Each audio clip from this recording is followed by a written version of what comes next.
আমরা এটা লজ্জায় কোথাও বলতে পারি না। এখন আমাদেরকে যদি একটা বসার ব্যবস্থা করে দিছে, এখন মানুষের কাছে যাওয়ার জন্য যদি একটা গাড়ির ব্যবস্থা করে দেয়। মাননীয় সংসদ সদস্য নিশ্চয়ই অফিস পেয়ে খুশি হয়েছেন, আবার গাড়ি না পেলে নাখুশ হবেন। আমি সব সময় হচ্ছে বিভিন্ন মানে বিরোধিতার জন্য দাঁড়াই। আজকে থ্যাংক ইউ জানাচ্ছি যে আজকে এই ধরনের একটা সিদ্ধান্ত নিয়েছেন। আমার এই অপোজিশন থেকে আপনাদের সবাইকে থ্যাংক ইউ জানাচ্ছি যে একটা বসার অন্তত জায়গা হয়েছে। আমরা লজ্জায় একটা কথা বলি না।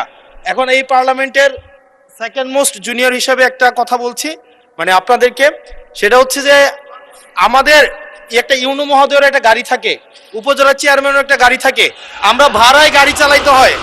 আমাদেরকে যদি আমরা লজ্জায় এটা বলতে পারি না, আমরা এটা লজ্জায় কোথাও বলতে পারি না।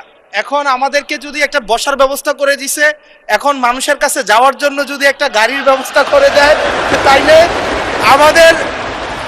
আমাদের জন্য একটু সুবিধা হয়, মানুষের কাছে একটু যাইতে পারি। মাননীয় স্বরাষ্ট্রমন্ত্রী কিছু বলতে চান? স্পিকার, স্পিকার আপনাকে ধন্যবাদ। আজকে এমপিদের প্রাপ্তির পরে অপ্রাপ্তির খবরটা বলতে চাচ্ছিলাম না।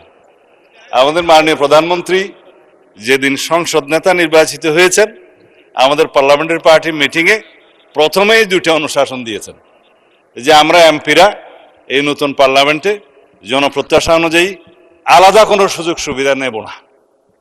সেই হিসাবে তিনি অনুশাসন দিয়েছেন। একটা আইন আছে, এটা সংসদ বিষয়ক মন্ত্রণালয়ের অধীনে সংসদ সচিবালয় থেকেই লিড করবে। এই আইনে আমরা একটা সংশোধনী আনবো যে এই মহান জাতীয় সংসদের কোন সদস্য আমরা ট্যাক্স ফ্রি গাড়ি নেব না। এইটা মাননীয় সদস্য বাদে বাকি সবাই তালে দিছে, কিন্তু আমাদের মাননীয় সদস্য ছাড়া দিছে। তবে সংসদ সদস্যগণ নয়, শুধু বাংলাদেশের এই সরকারের সমস্ত মন্ত্রী, সরকারি কর্মকর্তা যারা গাড়ি পায়, তেল পায়, সেটা আমরা ক্যাবিনেটে একটা ডিসিশন নিই। ইতিপূর্বে আপনারা নিশ্চয়ই নিউজ পেপারে দেখেছেন, এই ক্রাইসিসের সময় শতকরা 30% তেলের বরাদ্দ আমরা কমিয়ে দিয়েছি এবং কৃচ্ছ্রতা সাধনের উদ্দেশ্যে সরকারি কর্মকর্তাদের আপাতত লোন সুবিধা যেগুলো আছে সেটাও কাটিল করা হয়েছে ফর দি টাইম বিং। এই সমস্ত এগুলো আমরা সবই জনবান্ধব এবং জনপ্রত্যাশা অনুযায়ী যাচ্ছি, আমাদের মাননীয় প্রধানমন্ত্রীর নির্দেশনা অনুযায়ী। মাননীয় সংসদ সদস্য নিশ্চয়ই অফিস পেয়ে খুশি হয়েছেন, আবার গাড়ি না পেলে নাখুশ হবেন। তো সেই জন্য কিভাবে কি করা যায় সংসদ সদস্যদের যানবাহনের ব্যবস্থা, সেটা আলাদাভাবে আলাপ আলোচনা করে সরকারি দল বিরোধী দল একটা বিহিত ব্যবস্থা করার জন্য আমি মাননীয় প্রধানমন্ত্রীকে অনুরোধ জানাচ্ছি। ধন্যবাদ মাননীয় স্পিকার। মাননীয় বিরোধী দলের নেতা বলুন। আমি আজকে ধন্যবাদ দিতে দাঁড়ালাম, কারণ বিরোধী দলেরই একজন সদস্য তিনি এই দাবিটা সামনে এনেছিলেন।